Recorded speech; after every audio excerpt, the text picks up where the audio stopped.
Hey guys, it's me, Starry Night. Hope you're all having an amazing day. Thanks so much for clicking on this video. I just wanted to say, this is a new series that I'm doing. It's the second video in, and if you like it, then let me know. But if you don't like it, also let me know. Any criticism I can get is really needed. But yeah, I hope you enjoy the video. You know villagers, the annoying human-like creatures that live in villages that are guarded by their golems. You know the ones that we steal, kidnap, and enslave. Okay, good. So we're on the same page. Well, have you ever wondered how on earth they came to be what they are? How they build houses without arms and keep going for generations when their defences are useless? This video isn't meant to be bullying villagers, but it is meant to be answering these questions and the other questions like how villagers came to be.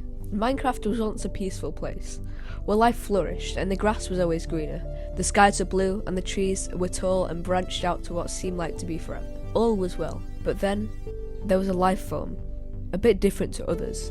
One that had ambition, and strived to seek to the edges of what was possible. The human. Now, don't get this mixed up with the player or the villager. The human in this case is more like a caveman, making basic tools, weapons, and getting what they needed to survive. But they always strived to need more. Something new, something exciting, something to further revolutionise the way they live. So that is exactly what they did. They went in different directions, some went to the plains and built their lives there, some went deep underground and made what is now known as the abandoned mineshaft, and some ventured out into the deserts, and left us the treasure we seek, still to this day. But the one thing that they all had in common was that they had to flee every time something opposed them. It being a zombie or a spider, the weapons they made weren't powerful enough to fight any opposition, so they ran away and built their lives in a different yet similar place. This explains the abandoned villages, why they are so lonely and decrepit, and how some didn't make it out alive and got bitten by the venom that seeped from their undead teeth, hence becoming zombies. One thing was for sure, the villagers needed protection, and it needed to be powerful enough to take on anything that opposed the villagers. Taken from Jeb, who was one of the game developers that worked on early versions of Minecraft. We were thinking about how to get the villagers to defend themselves since they don't have arms. Okay, first up, what? Villagers don't have arms? Then what are the things that wrap around their body? I think what Jeb means is that they don't have usable arms that can do things because they're connected together. But if they aren't arms, then I don't even know. He goes on to say the look of the golem's body shape was very inspired by the Japanese Studio Ghibli movie Castle in the Sky, like the robots in that film. He states, it also has a flower. We made it look like villagers because obviously the villagers would create a golem that resembles themselves. Okay, Jeb said a lot there. And I don't know how much of it makes sense. You know how the villagers don't have arms, but they made the golems themselves. But let's focus on how the golems were based on Castle in the Sky, the 1986 fantasy adventure anime film, which personally goes on top 10 anime films of all time. Please, any anime watchers, don't be angry about that. Oh, I can already see the comments. The backstory of Castle in the Sky is that there was an ancient civilization who had technology at much higher levels than humans. They made the iron golem type creatures to defend themselves because why make weapons and learn to fight for yourselves when you can build something to do all of that for you? Which makes sense. But as they become more reliant on these golems, they become less capable to do stuff for themselves. So when a disease breaks out, it killed off the entire race, leaving these big robotic defenders to roam the castle in the sky until needed in the future. This can explain a lot about the backstory to Minecraft history. Does it sound familiar?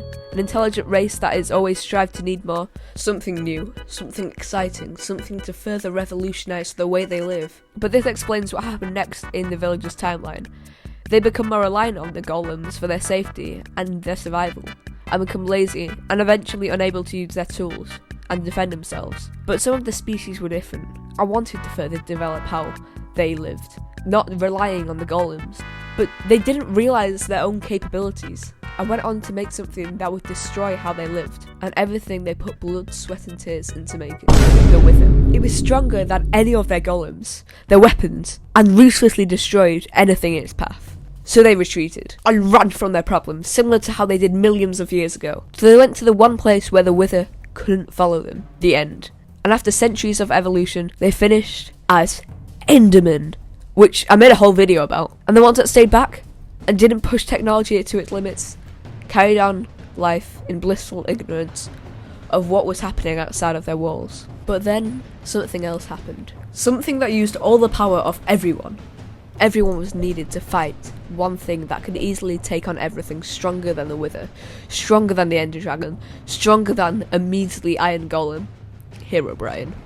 In the Book of Notch, it shows what was originally known about the villagers. It states that NPC villagers are human survivors of the Second War. They're mostly soldiers whose encampments survived the attack and grew into modest villagers. Villagers focused very much on maintaining a steady supply of wheat and feeding the remainder of the human population. Okay, first off, so there was a Second War? First of all, I didn't even know there was a First War.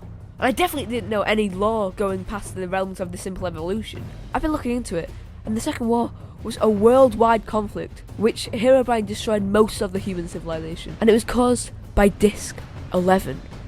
Here's what I can find on Disc 11 and how it caused the Second War of Minecraft. In the year 1948, Notch approved an expedition to explore the emptiness, the barren wasteland of Orient, formed during the First War, in order to discover a Herobrinian stronghold and recover the artifacts. The party succeeded in finding a mine, and on the night of the discovery of the stronghold, a lone miner wandered deep into it and found a shiny disc in a book in a chest.